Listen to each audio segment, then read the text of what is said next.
Capítulo 26. El futuro de los Estados Unidos.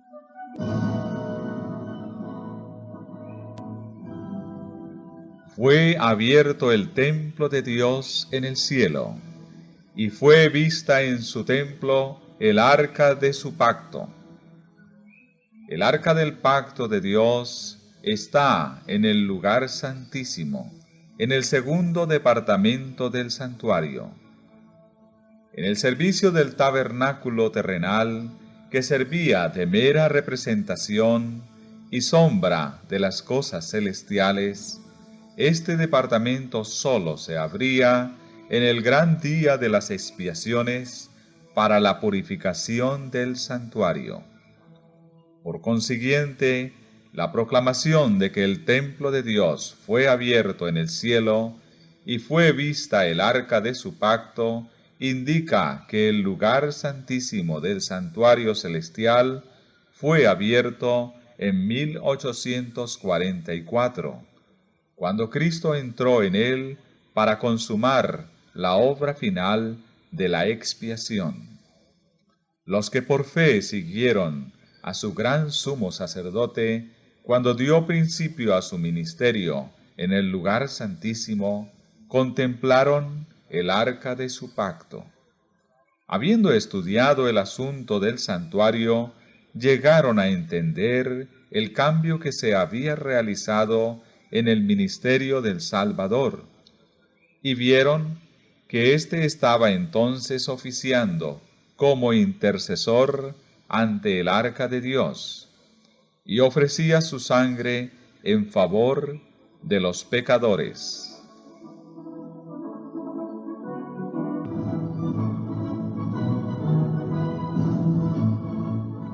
El arca que estaba en el tabernáculo terrenal contenía las 2 tablas de piedra, en que estaban escritos los preceptos de la ley de Dios. El arca era un mero receptáculo de las tablas de la ley, y era esta ley divina la que le daba su valor y su carácter sagrado a aquella. Cuando fue abierto el templo de Dios en el cielo, se vio el arca de su pacto.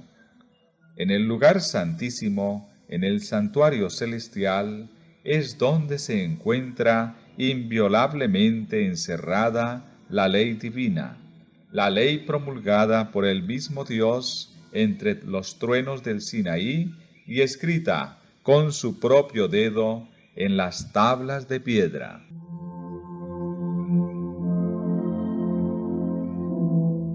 La ley de Dios, que se encuentra en el santuario celestial, es el gran original del que los preceptos grabados en las tablas de piedra y consignados por Moisés en el Pentateuco era copia exacta.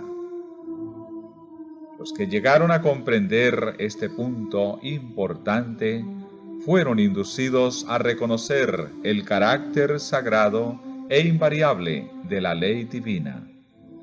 Comprendieron mejor que nunca la fuerza de las palabras del Salvador. Hasta que pasen el cielo y la tierra, ni siquiera una jota ni una tilde pasará de la ley. Como la ley de Dios es una revelación de su voluntad, un trasunto de su carácter, debe permanecer para siempre como testigo fiel en el cielo.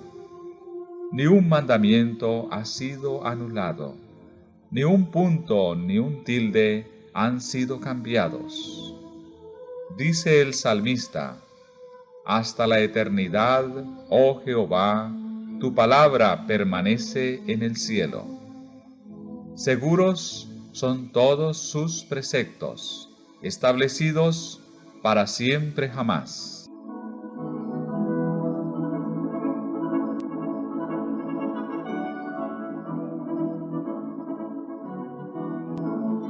En el corazón mismo del Decálogo se encuentra el 4º mandamiento, tal cual fue proclamado originalmente: acordarte has del día del sábado para santificarlo. 6 días trabajarás, harás toda tu obra, mas el séptimo día será sábado a Jehová tu Dios. No hagas otra obra alguna, tú, ni tu hijo, ni tu hija, ni tu siervo, ni tu criada, ni tu bestia, ni tu extranjero que está dentro de tus puertas. Porque en 6 días hizo Jehová los cielos y la tierra, la mar y todas las cosas que en ellos hay, y en el día séptimo reposó. Por tanto, Jehová bendijo el día del sábado y lo santificó.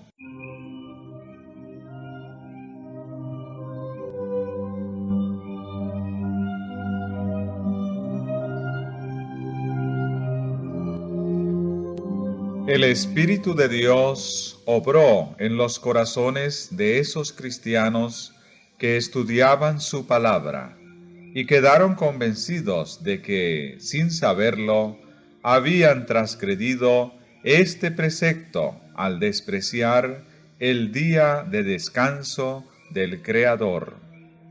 Empezaron a examinar las razones por las cuales se guardaba el primer día de la semana en lugar del día que Dios había santificado. No pudieron encontrar en las Sagradas Escrituras prueba alguna de que el cuarto mandamiento hubiese sido abolido o de que el día de reposo hubiese cambiado. La bendición que desde un principio santificaba el séptimo día no había sido nunca revocada. Habían procurado honradamente conocer y hacer la voluntad de Dios. Al reconocerse entonces transgresores de la ley divina, sus corazones se llenaron de pena y manifestaron su lealtad hacia Dios, guardando su santo sábado.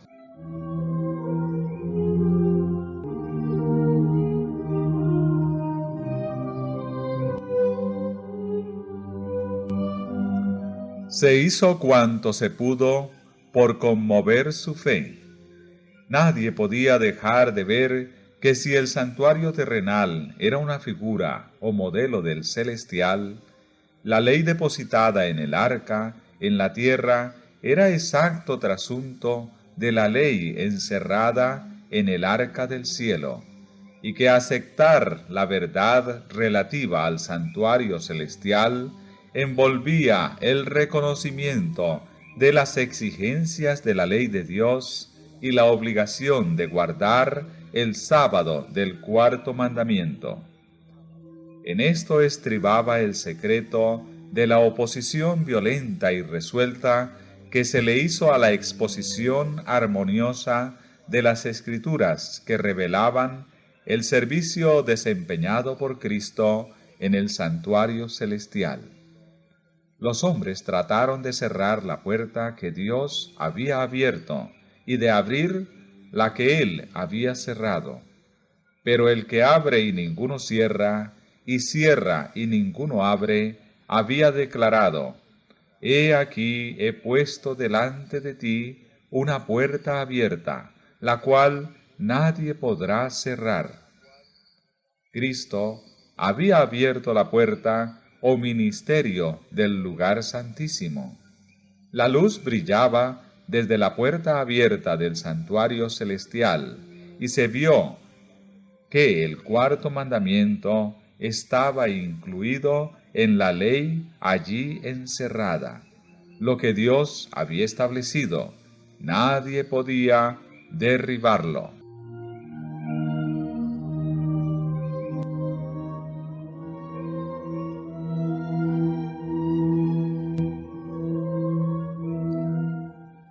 Los que habían aceptado la luz referente a la mediación de Cristo y a la perpetuidad de la ley de Dios, encontraron que éstas eran las verdades presentadas en el capítulo 14 del Apocalipsis. Los mensajes de este capítulo constituyen una triple amonestación que debe servir para preparar a los habitantes de la tierra para la segunda venida del Señor. La declaración "ha llegado la hora de su juicio" indica la obra final de la actuación de Cristo para la salvación de los hombres. Proclama una verdad que debe seguir siendo proclamada hasta el fin de la intercesión del Salvador y su regreso a la tierra para llevar a su pueblo consigo. La obra del juicio que empezó en 1844 debe proseguirse hasta que sean falladas las causas de todos los hombres, tanto de los vivos como de los muertos. De aquí que deba extenderse hasta el fin del tiempo de gracia concedido a la humanidad. Y para que los hombres estén debidamente preparados para subsistir en el juicio, el mensaje les manda: temed a Dios y dadle gloria, y adorad al que hizo el cielo y la tierra, y el mar y las fuentes de agua. El resultado de la aceptación de estos mensajes está indicado en las palabras: en esto está la paciencia de los santos, los que guardan los mandamientos de Dios y la fe de Jesús. Para subsistir ante el juicio, tiene el hombre que guardar la ley de Dios. Esta ley será la piedra de toque en el juicio. El apóstol Pablo declara: cuantos han pecado bajo la ley, por la ley serán juzgados. En el día en que juzgará Dios las obras más ocultas de los hombres por medio de Jesucristo. Y dice que los que cumplen la ley serán justificados. La fe es esencial para guardar la ley de Dios, pues sin fe es imposible agradarle. Y todo lo que no es de fe es pecado.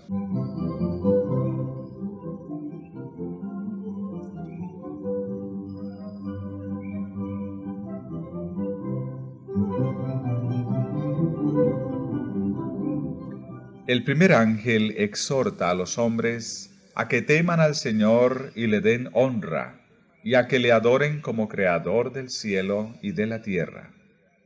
Para poder hacerlo, deben obedecer su ley.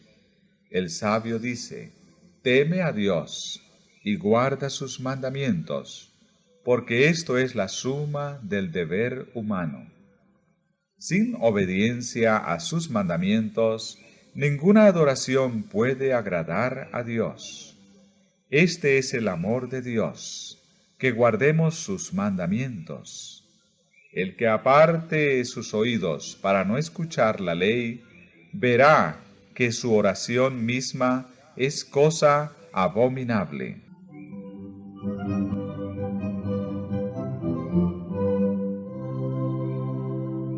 El deber de adorar a Dios estriba en la circunstancia de que Él es el Creador y que a Él es a quien todos los demás seres deben su existencia. Y cada vez que la Biblia presenta el derecho de Jehová a nuestra reverencia y adoración, con frecuencia a los dioses de los paganos, menciona las pruebas de su poder creador. Todos los dioses de los pueblos son ídolos, mas Jehová hizo los cielos. ¿A quién pues me compararéis para que yo sea como él? Dice el Santo. Levantad hacia arriba vuestros ojos y ved. ¿Quién creó aquellos cuerpos celestes? Así dice Jehová, Creador de los cielos. Él solo es Dios, el que formó la tierra y la hizo. Yo soy Jehová, y no hay otro Dios. Dice el salmista: reconoced que Jehová, Él es Dios. Él nos hizo, y no nosotros a nosotros mismos. Venid, postrémonos, y encorvémonos, arrodillémonos ante Jehová, nuestro Hacedor. Y los santos que adoran a Dios en el cielo dan como razón del homenaje que le deben. Digno eres tú, Señor nuestro y Dios nuestro, de recibir la gloria y la honra y el poder, porque tú creaste todas las cosas.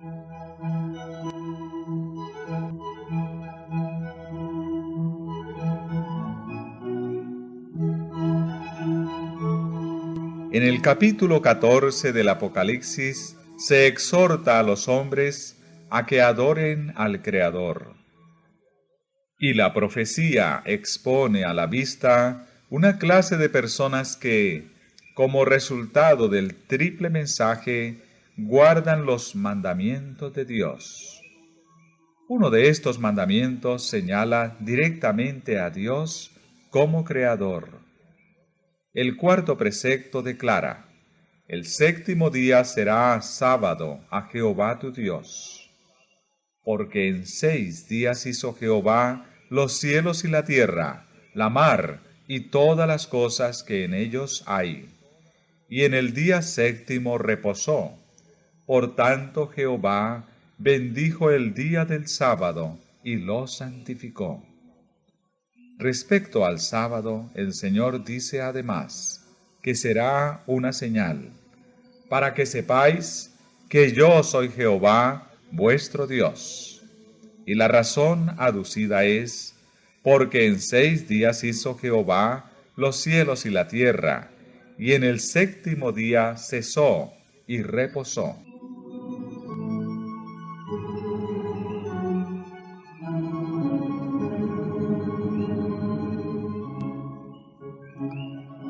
La importancia del sábado como institución conmemorativa de la creación consiste en que recuerda siempre la verdadera razón por la cual se debe adorar a Dios, porque Él es el Creador y nosotros somos sus criaturas. Por consiguiente, el sábado forma parte del fundamento mismo del culto divino, pues enseña esta gran verdad del modo más contundente, como no lo hace ninguna otra institución. El verdadero motivo del culto divino, no tan sólo del que se tributa en el séptimo día, sino de toda adoración, reside en la distinción existente entre el Creador y sus criaturas. Este hecho capital no perderá nunca su importancia, ni debe caer nunca en el olvido. Por eso, es decir, para que esta verdad no se borrara nunca de la mente de los hombres, instituyó Dios el sábado en el Edén, y mientras el ser Él, nuestro Creador, siga siendo motivo para que le adoremos, el sábado seguirá siendo señal conmemorativa de ello.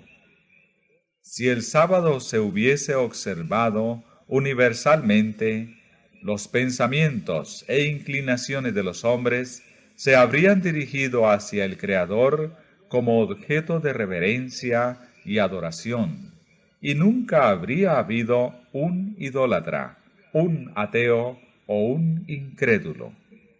La observancia del sábado es señal de lealtad al verdadero Dios, que hizo el cielo y la tierra, y el mar y las fuentes de agua.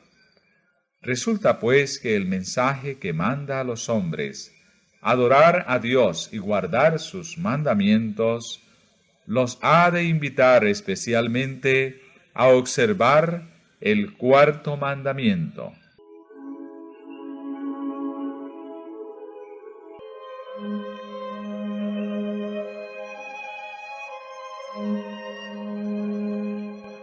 En contraposición con los que guardan los mandamientos de Dios y tienen la fe de Jesús, el tercer ángel señala otra clase de seres humanos contra cuyos errores va dirigido solemne y terrible aviso. Si alguno adora a la bestia y a su imagen, y recibe su marca en su frente o en su mano, él también beberá del vino de la ira de Dios. Para comprender este mensaje hay que interpretar correctamente sus símbolos. ¿Qué representan la bestia, la imagen, la marca?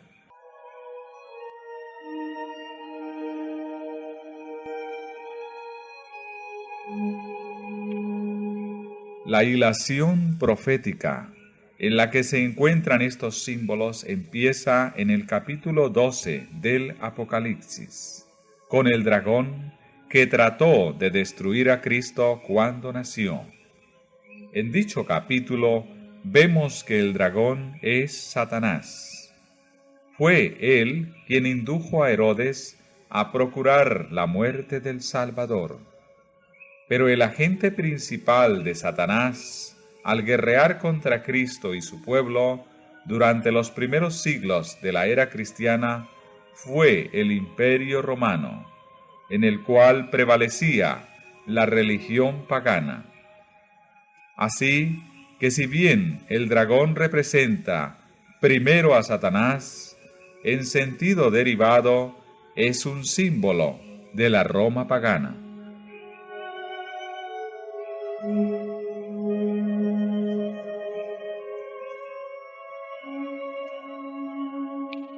En el capítulo 13 se describe otra bestia, parecida a un leopardo, a la cual el dragón dio su poder y su trono y grande autoridad.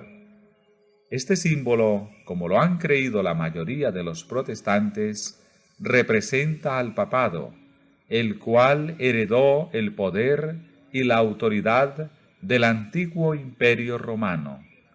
Se dice de la bestia parecida a un leopardo, le fue dada una boca que hablaba cosas grandes y blasfemias, y abrió su boca para decir blasfemias contra Dios, para blasfemar su nombre y su tabernáculo, y a los que habitan en el cielo. Y le fue permitido hacer guerra contra los santos y vencerlos. Y le fue dada autoridad sobre toda tribu y pueblo y lengua y nación. Esta profecía, que es casi la misma que la descripción del cuerno pequeño en Daniel 7, se refiere sin duda al papado.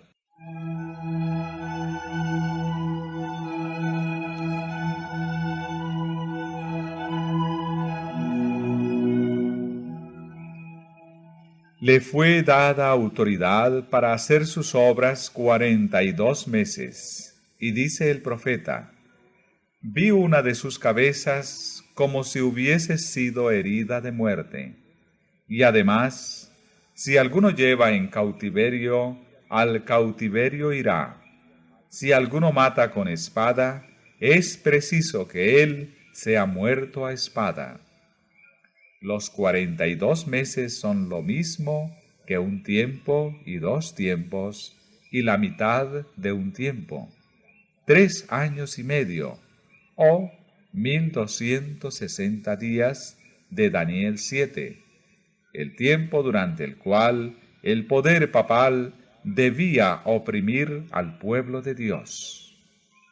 Este periodo, como fue indicado en capítulos anteriores, empezó con la supremacía del papado en el año 538 de Jesucristo y terminó en 1798.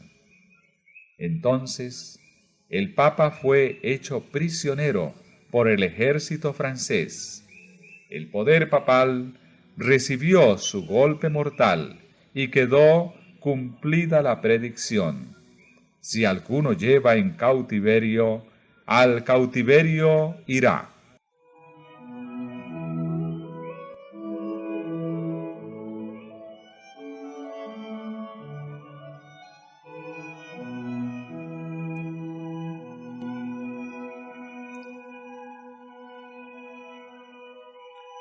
Y aquí preséntase otro símbolo. El profeta dice: vi otra bestia que subía de la tierra, y tenía 2 cuernos semejantes a los de un cordero. Tanto el aspecto de esta bestia como el modo en que sube indican que la nación que representa difiere de las representadas en los símbolos anteriores. Los grandes reinos que han gobernado al mundo le fueron presentados al profeta Daniel en forma de fieras, que surgían mientras los cuatro vientos del cielo combatían en la gran mar. En Apocalipsis 17, un ángel explicó que las aguas representan pueblos y naciones y lenguas. Los vientos simbolizan luchas. Los cuatro vientos del cielo que combatían en la gran mar representan los terribles dramas de conquista y revolución por los cuales los reinos alcanzaron el poder.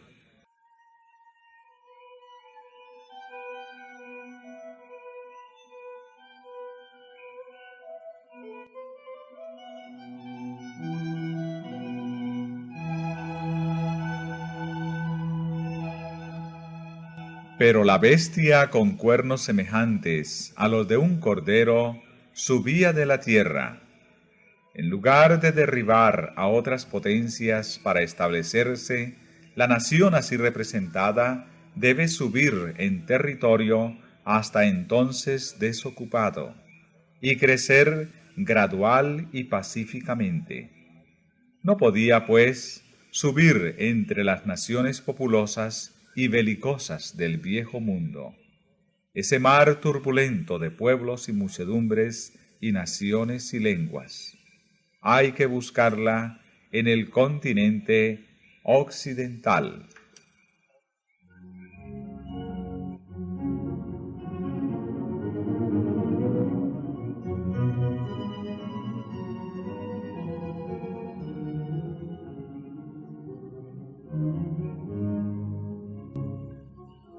¿Cuál era en 1798 la nación del Nuevo Mundo cuyo poder estuviera entonces desarrollándose de modo que se anunciara como nación fuerte y grande, capaz de llamar la atención del mundo?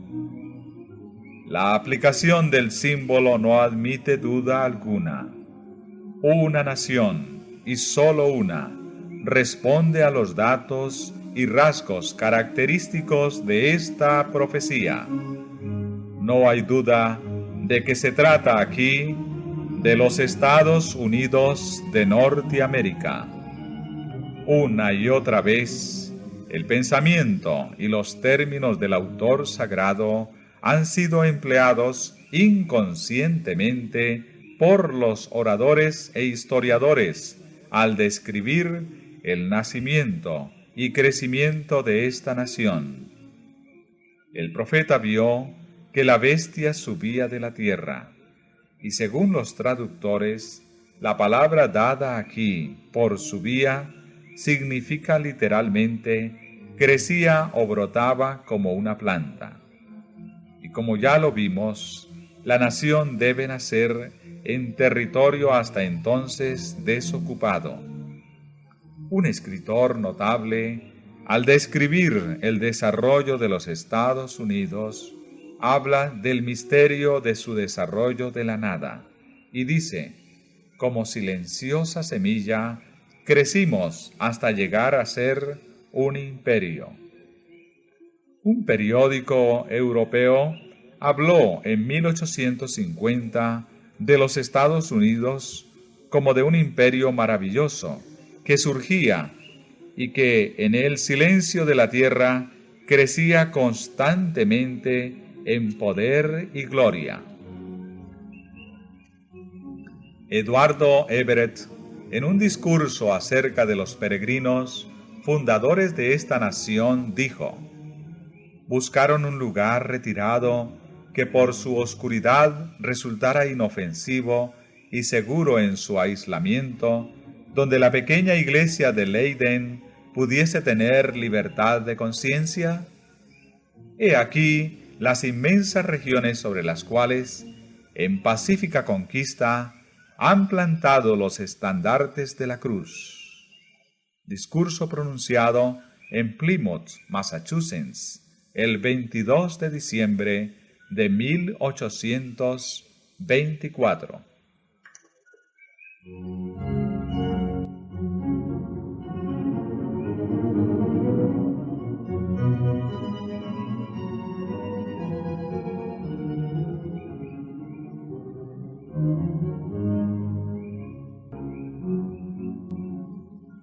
Y tenía 2 cuernos semejantes a los de un cordero. Los cuernos semejantes a los de un cordero representan juventud, inocencia y mansedumbre, rasgos del carácter de los Estados Unidos, cuando el profeta vio que esa nación subía en 1798. Entre los primeros expatriados cristianos que huyeron a América en busca de asilo contra la opresión real y la intolerancia sacerdotal, hubo muchos que resolvieron establecer un gobierno sobre el amplio fundamento de la libertad civil y religiosa. Sus convicciones hallaron cabida en la Declaración de la Independencia, que hace resaltar la gran verdad de que todos los hombres son creados iguales y poseen derechos inalienables a la vida, a la libertad y a la búsqueda de la felicidad. Y la Constitución garantiza al pueblo el derecho de gobernarse a sí mismo y establece que los representantes elegidos por el voto popular promulguen las leyes y las hagan cumplir. Además, fue otorgada la libertad religiosa, y a cada cual se le permitió adorar a Dios según los dictados de su conciencia. El republicanismo y el protestantismo vinieron a ser los principios fundamentales de la nación. Estos principios son el secreto de su poder y de su prosperidad. Los oprimidos y pisoteados de toda la cristiandad se han dirigido a este país con afán y esperanza. Millones han fondeado en sus playas, y los Estados Unidos han llegado a ocupar un puesto entre las naciones más poderosas de la tierra.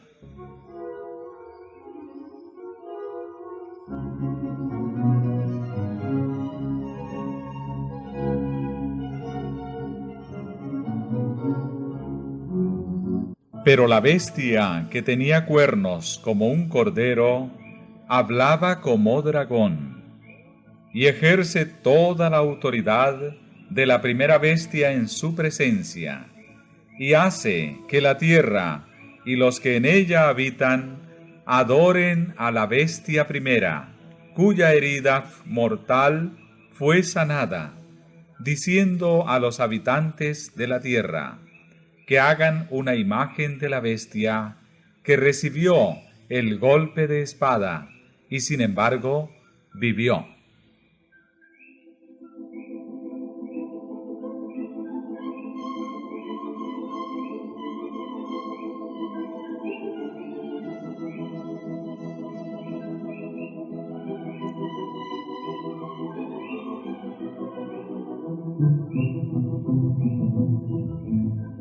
Los cuernos como de cordero y la voz de dragón del símbolo indican una extraña contradicción entre lo que profesa ser y lo que practica la nación así representada. El hablar de la nación son los actos de sus autoridades legislativas y judiciales. Por esos actos, la nación desmentirá los principios liberales y pacíficos que expresó como fundamento de su política. La predicción de que hablará como dragón y ejercerá toda la autoridad de la primera bestia anuncia claramente el desarrollo del espíritu de intolerancia y persecución de que tantas pruebas dieran las naciones representadas por el dragón y la bestia semejante al leopardo. Y la declaración de que la bestia con 2 cuernos hace que la tierra y los que en ella habitan adoren a la bestia primera, indica que la autoridad de esta nación será empleada para imponer alguna observancia en homenaje al papado.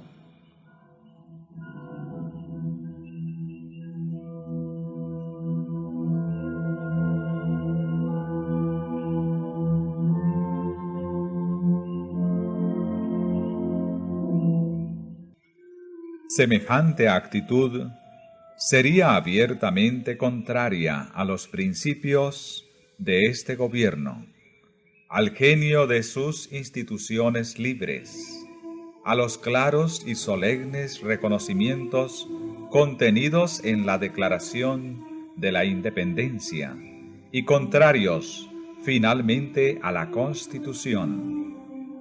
Los fundadores de la nación procuraron con acierto que la Iglesia no pudiera hacer uso del poder civil, con los consabidos e inevitables resultados, la intolerancia y la persecución. La Constitución garantiza que el Congreso no legislará con respecto al establecimiento de una religión, ni prohibirá el libre ejercicio de ella, y que ninguna manifestación religiosa será jamás requerida como condición de actitud para ninguna función o cargo público en los Estados Unidos. Solo en flagrante violación de estas garantías de la libertad de la nación es como se puede imponer por la autoridad civil la observancia de cualquier deber religioso. Pero la inconsecuencia de tal procedimiento no es mayor que lo representado por el símbolo.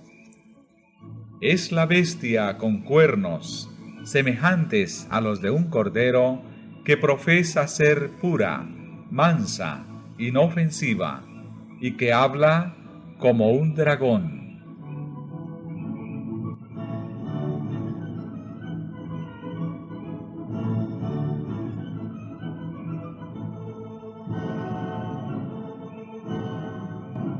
Diciendo a los que habitan sobre la tierra que hagan una imagen de la bestia.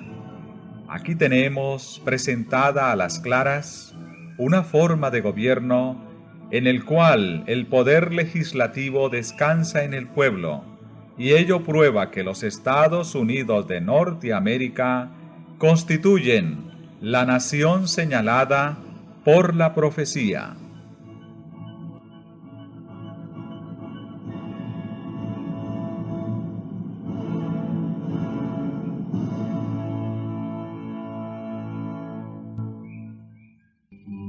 ¿Pero qué es la imagen de la bestia? ¿Y cómo se la formará? La imagen es hecha por la bestia de 2 cuernos y es una imagen de la primera bestia. Así que para saber a qué se asemeja la imagen y cómo será formada, debemos estudiar los rasgos característicos de la misma bestia, el papado.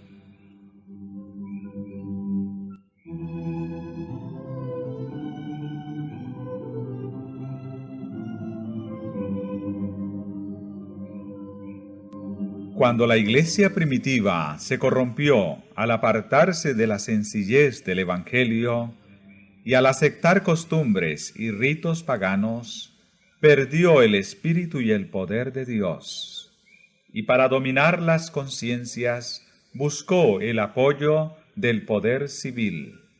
El resultado fue el papado, es decir, una iglesia que dominaba el poder del Estado y se servía de él para promover sus propios fines y especialmente para extirpar la herejía. Para que los Estados Unidos formen una imagen de la bestia, el poder religioso debe dominar de tal manera al gobierno civil que la autoridad del Estado sea empleada también por la Iglesia para cumplir sus fines.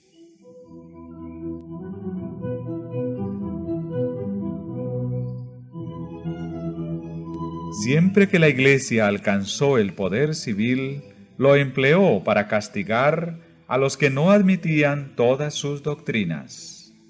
Las iglesias protestantes que siguieron las huellas de Roma al aliarse con los poderes mundanos, manifestaron el mismo deseo de restringir la libertad de conciencia. Ejemplo de esto lo tenemos en la larga persecución de los disidentes por la Iglesia de Inglaterra. Durante los siglos XVI y XVII, miles de ministros no conformistas fueron obligados a abandonar sus iglesias, y a muchos pastores y feligreses se les impusieron multas, encarcelamientos, torturas y el martirio.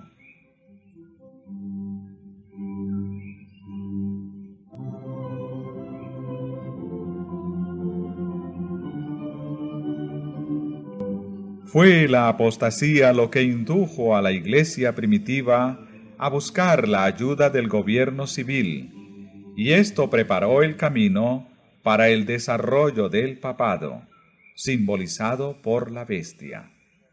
San Pablo lo predijo al anunciar que vendría la apostasía y sería revelado el hombre de pecado. De modo que la apostasía en la Iglesia preparará el camino para la imagen de la bestia.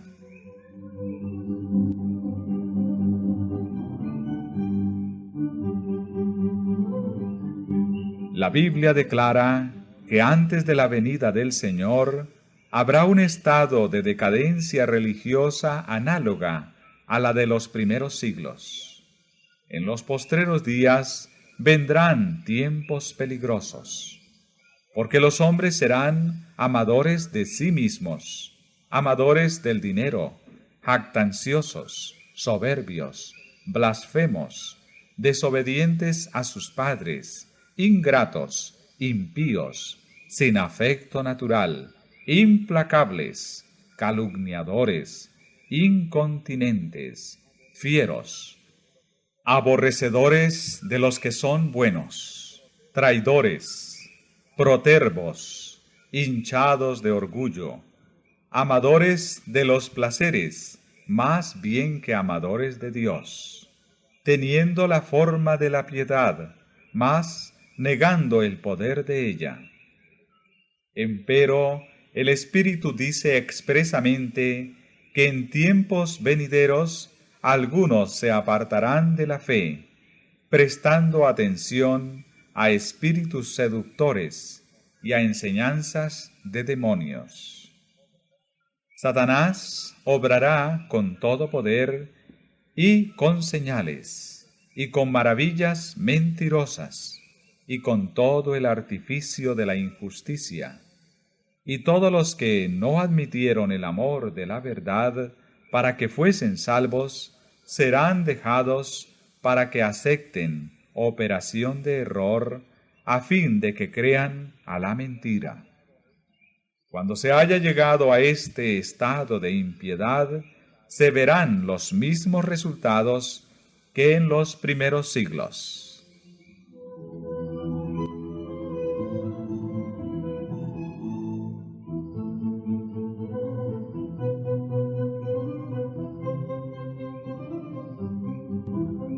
Muchos consideran la gran diversidad de creencias en las iglesias protestantes como prueba terminante de que nunca se procurará asegurar una uniformidad forzada.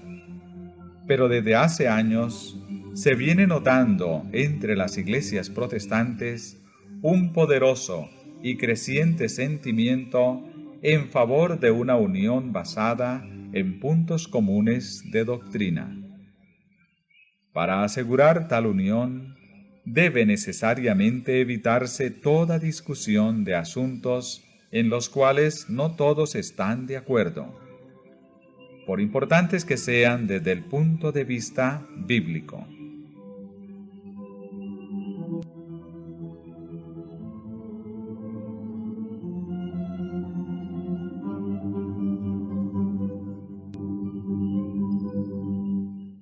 Carlos Becker, en un sermón predicado en 1846, declaró que el pastorado de las denominaciones evangélicas protestantes no está formado solo bajo la terrible presión del mero temor humano, sino que vive y se mueve y respira en una atmósfera radicalmente corrompida y que apela a cada instante al elemento más bajo de su naturaleza para tapar la verdad y doblar la rodilla ante el poder de la apostasía. ¿No pasó así con la Iglesia romana? ¿No estamos reviviendo su vida? ¿Y qué es lo que vemos por delante? Otro concilio general, una convención mundial, alianza evangélica y credo universal. Sermón The Bible as Sufficient Creed, pronunciado en Fort Wayne, Indiana, el 22 de febrero de 1846. Cuando se haya logrado esto, en el esfuerzo para asegurar completa uniformidad, solo faltará un paso para apelar a la fuerza.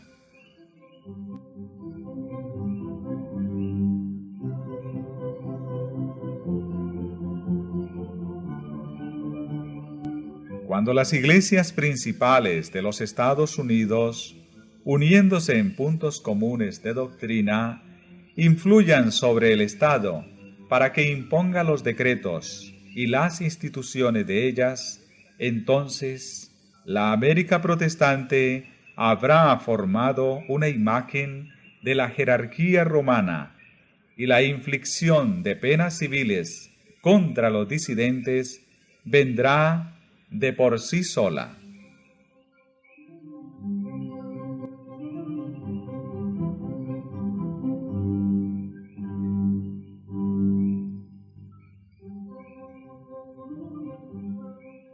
La bestia de dos cuernos ordena, que todos, pequeños y grandes, así como ricos y pobres, así libres como esclavos, tengan una marca sobre su mano derecha o sobre su frente, y que nadie pueda comprar o vender, sino aquel que tenga la marca, es decir, el nombre de la bestia o el número de su nombre.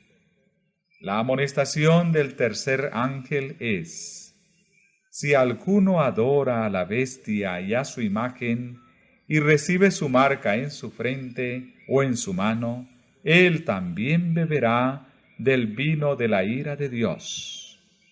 La bestia mencionada en este mensaje, cuya adoración es impuesta por la bestia de dos cuernos, es la primera bestia, o sea, la bestia semejante a un leopardo, de Apocalipsis 13, el papado.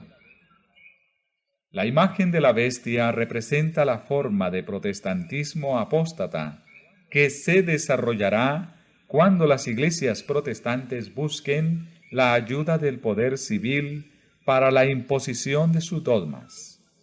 Queda aún por definir lo que es la marca de la bestia.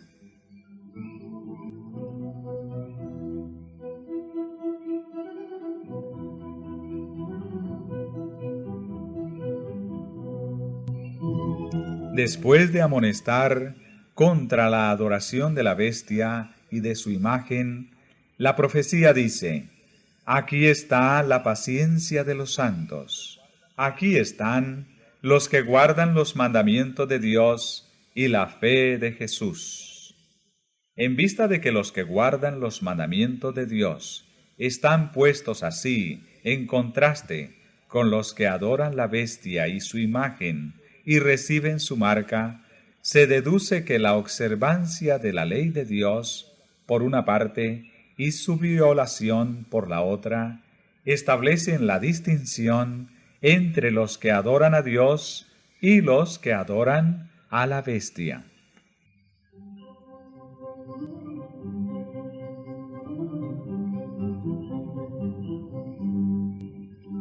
El rasgo más característico de la bestia y por consiguiente de su imagen es la violación de los mandamientos de Dios. Daniel dice del cuerno pequeño, o sea, del papado: pensará en mudar los tiempos y la ley. Y San Pablo llama al mismo poder el hombre de pecado, que había de ensalzarse sobre Dios. Una profecía es complemento de la otra. Solo adulterando la ley de Dios podía el papado elevarse sobre Dios. Y quienquiera que guardase a sabiendas la ley así adulterada, daría honor supremo al poder que introdujo el cambio. Tal acto de obediencia a las leyes papales sería señal de sumisión al Papa, en lugar de sumisión a Dios.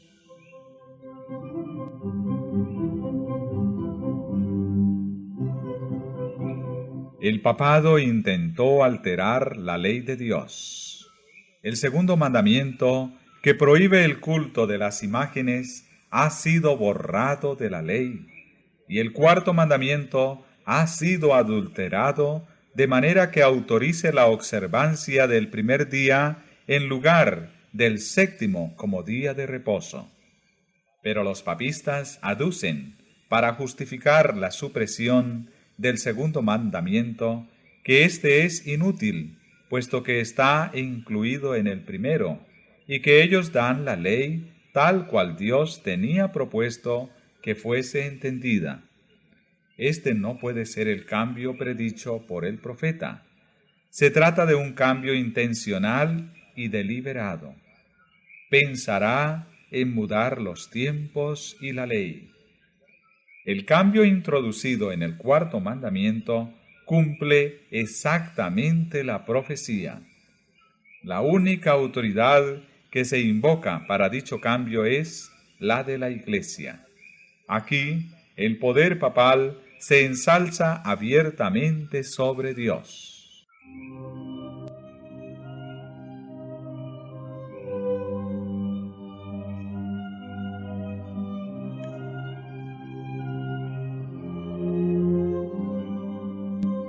Mientras los que adoran a Dios se distinguirán especialmente por su respeto al cuarto mandamiento, ya que este es el signo de su poder creador y el testimonio de su derecho al respeto y homenaje de los hombres, los adoradores de la bestia se distinguirán por sus esfuerzos para derribar el monumento recordativo del Creador y ensalzar lo instituido por Roma.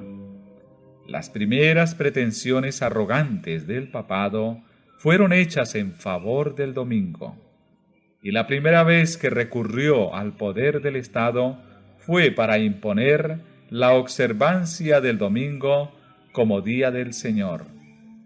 Pero la Biblia señala el séptimo día y no el primero como día del Señor. Cristo dijo: el Hijo del Hombre es Señor aún del sábado.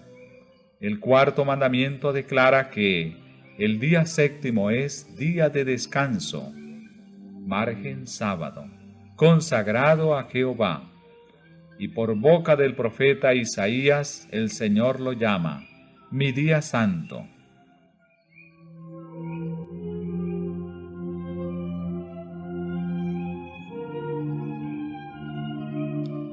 El acerto tantas veces repetido de que Cristo cambió el día de reposo está refutado por sus propias palabras. En su sermón sobre el monte dijo: no penséis que vine para invalidar la ley o los profetas. No vine a invalidar, sino a cumplir. Porque en verdad os digo que hasta que pasen el cielo y la tierra, ni siquiera una jota, ni una tilde pasará de la ley, hasta que el todo sea cumplido. Por tanto, cualquiera que quebrantare uno de estos más mínimos mandamientos y enseñare a los hombres así, será llamado muy pequeño en el reino de los cielos. Mas cualquiera que los hiciere y enseñare, será llamado grande en el reino de los cielos.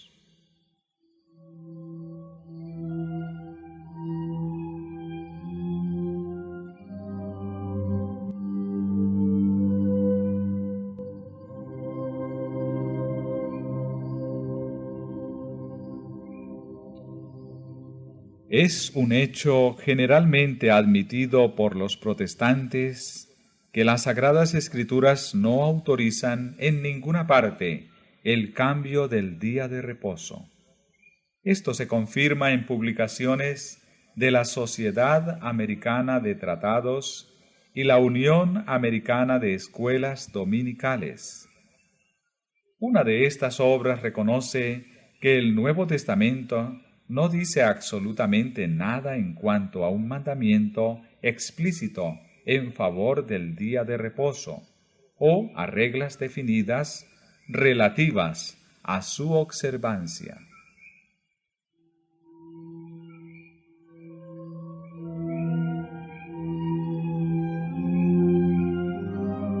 Otra dice: hasta la época de la muerte de Cristo, ningún cambio se había hecho en cuanto al día, y por lo que se desprende del relato bíblico, los apóstoles no dieron mandamiento explícito alguno que ordenara el abandono del séptimo día, sábado, como día de reposo, ni que se le observara en el primer día de la semana.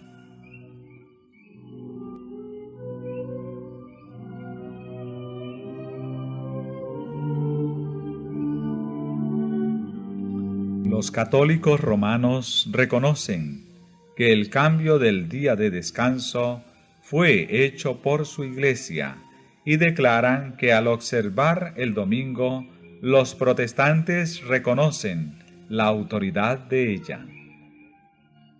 En el Catecismo Católico de la Religión Cristiana, al contestar una pregunta relativa al día que se debe guardar en obediencia al cuarto mandamiento, se hace esta declaración: bajo la ley antigua, el sábado era el día santificado, pero la Iglesia, instruida por Jesucristo y dirigida por el Espíritu de Dios, sustituyó el sábado por el domingo, de manera que ahora santificamos el primer día y no el séptimo. Domingo significa día del Señor, y es lo que ha venido a ser.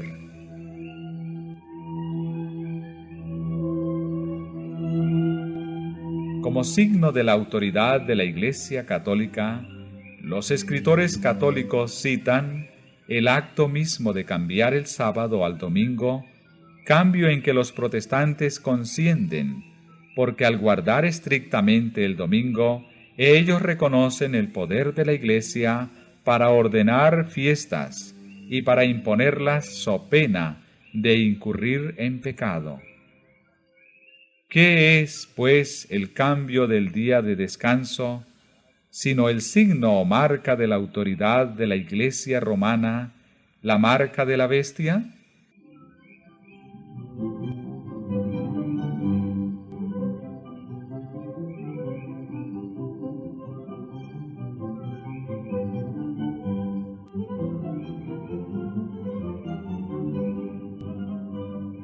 La Iglesia romana no ha renunciado a sus pretensiones a la supremacía, y cuando el mundo y las iglesias protestantes aceptan un día de descanso creado por ella, mientras rechazan el día de descanso de la Biblia, acatan en la práctica las tales pretensiones.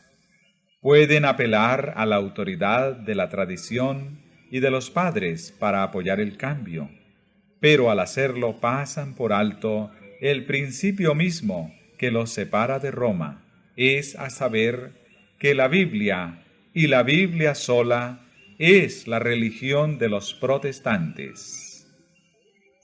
Los papistas pueden ver que los protestantes se están engañando a sí mismos al cerrar voluntariamente los ojos ante los hechos del caso. A medida que gana terreno el movimiento en pro de la observancia obligatoria del domingo, ellos se alegran en la seguridad de que han de concluir por poner a todo el mundo protestante bajo el estandarte de Roma.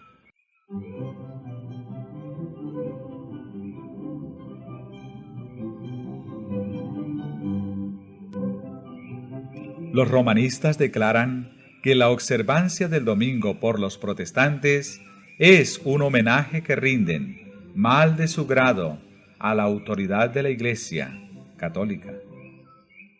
La imposición de la observancia del domingo por parte de las iglesias protestantes es una imposición de que se adore al papado, o sea, la bestia. Los que, comprendiendo las exigencias del cuarto mandamiento, prefieren observar el falso día de reposo en lugar del verdadero, rinden así homenaje a aquel poder, el único que ordenó su observancia. Pero por el mismo hecho de imponer un deber religioso con ayuda del poder secular, las mismas iglesias estarían elevando una imagen a la bestia. De aquí que la imposición de la observancia del domingo en los Estados Unidos equivaldría a imponer la adoración de la bestia y de su imagen.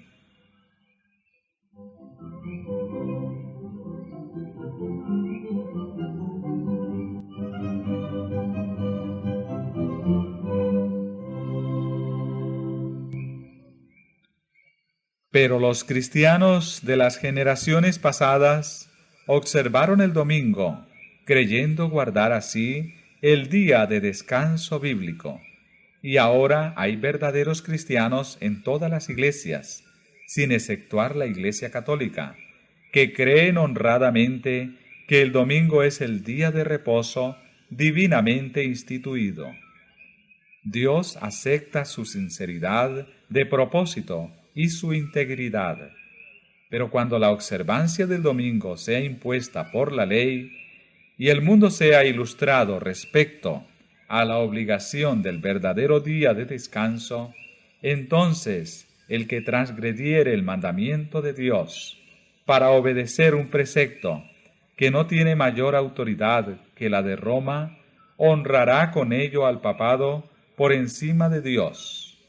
Rendirá homenaje a Roma y al poder que impone la institución establecida por Roma. Adorará a la bestia y su imagen. Cuando los hombres rechacen entonces la institución que Dios declaró ser el signo de su autoridad y honren en su lugar lo que Roma escogió como signo de su supremacía, ellos aceptarán de hecho el signo de la sumisión a Roma, la marca de la bestia.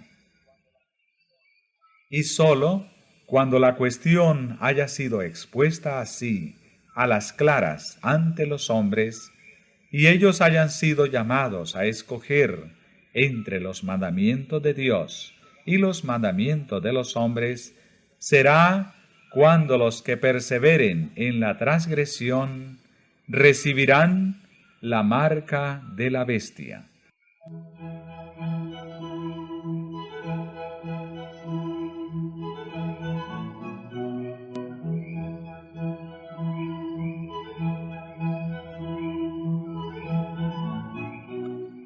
La más terrible amenaza que haya sido jamás dirigida a los mortales se encuentra contenida en el mensaje del tercer ángel.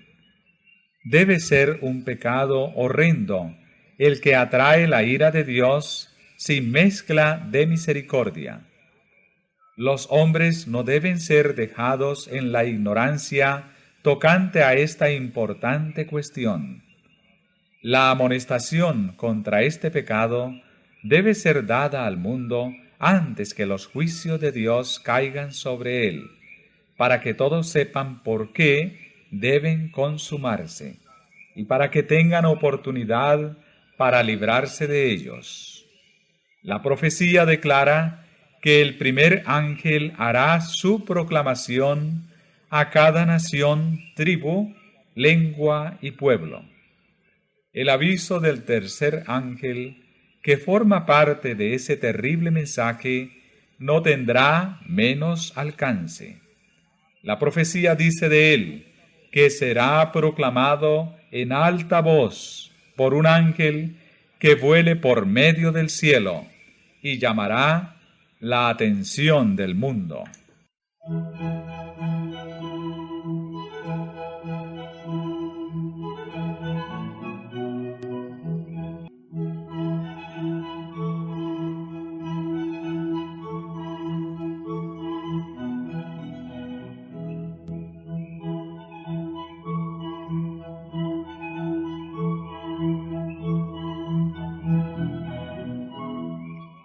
Al final de la lucha, toda la cristiandad quedará dividida en dos grandes categorías: la de los que guardan los mandamientos de Dios y la fe de Jesús, y la de los que adoran la bestia y su imagen y reciben su marca. Si bien la Iglesia y el Estado se unirán para obligar a todos, pequeños y grandes, así ricos como pobres, así libres como esclavos, a que tengan la marca de la bestia, el pueblo de Dios no la tendrá. El profeta de Patmos vio que los que habían salido victoriosos de la prueba de la bestia y de su imagen y del número de su nombre, estaban sobre aquel mar de vidrio, teniendo arpas de Dios, y cantaban el cántico de Moisés y del Cordero.